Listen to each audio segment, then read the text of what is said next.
Well, hi, my name is Sara Rosinsky. I am a freelance copywriter in Lafayette, Colorado, and I'm going to answer some of these questions now. Which new project or skills did you start or learn during 2020? I have been writing a book this year, and so I have learned a lot about the world of book writing and publishing.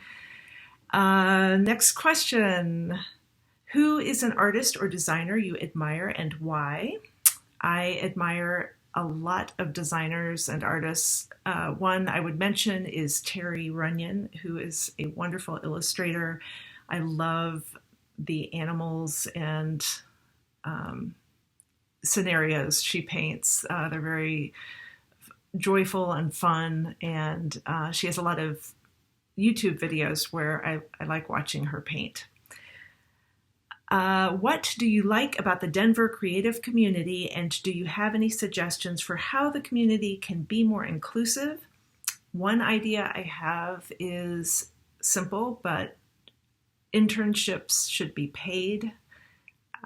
Kids who can't afford to work for free could then get a chance to get experience and get a foot in the door at ad agencies and design firms. I think that would go a long way.